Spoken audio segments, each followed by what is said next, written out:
দীর্ঘ ৬ থেকে ৭ মাস যাবৎ লালছড়ার দশরথ দেব মেমোরিয়াল কলেজের পেছনের স্টিল ব্রিজটি ভেঙে যোগাযোগ বিচ্ছিন্ন হয়ে রয়েছে।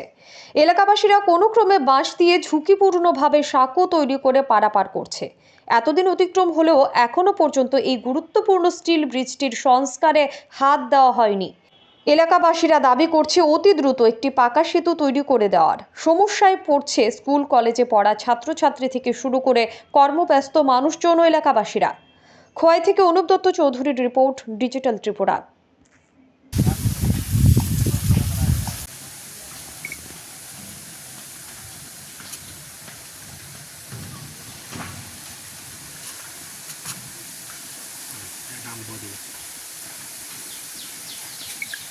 গত ৬ মাস ধরে ফ্লাডের পর থেকে নষ্ট হয়েছিল।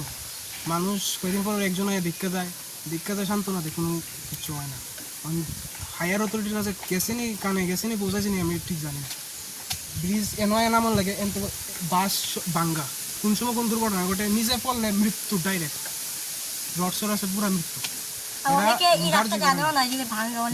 অনেকে রাত্রেবেলা এই জায়গা লাইটের কাছে চলে না, রাত্রে যদি স্পিডে আয় একটা বাইক, এর মৃত্যু নিশ্চিত।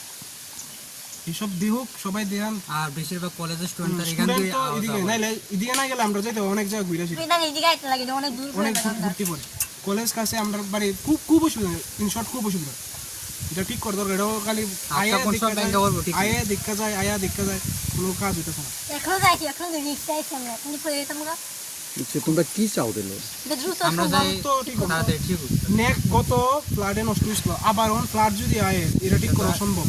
এই ফ্লাড হলে বিশেষ করে এই জায়গা দেখেন, এই জায়গা ভাঙবো, এই সামনে জায়গা ভাঙতেছে, এই এরা বাড়ির অসুবিধা, আমাদের বাড়ি সরানো সংলগ্ন। এইসব কদিন পরে নষ্ট হয়, কদিন পরে ঠিক করা, এটাই মূল কথা। এটা ঠিক করা খুব দ্রুত কাজ করা। আমরা ভাবছিলাম যে আমরা ডিএম এর কাছে অ্যাপ্লিকেশন দিব, আমরা পড়াশোনার কিছু ফ্যাসিলিটি আমরা নিজেই ভাবছিলাম, আমি নিজে লিখ করেছিলাম অ্যাপ্লিকেশন, আমার যাওনের টাইম পেতেছি না এই লিগা। আর ডিএম সবাই সহজে দেওয়া করতেছে না এই লিগা।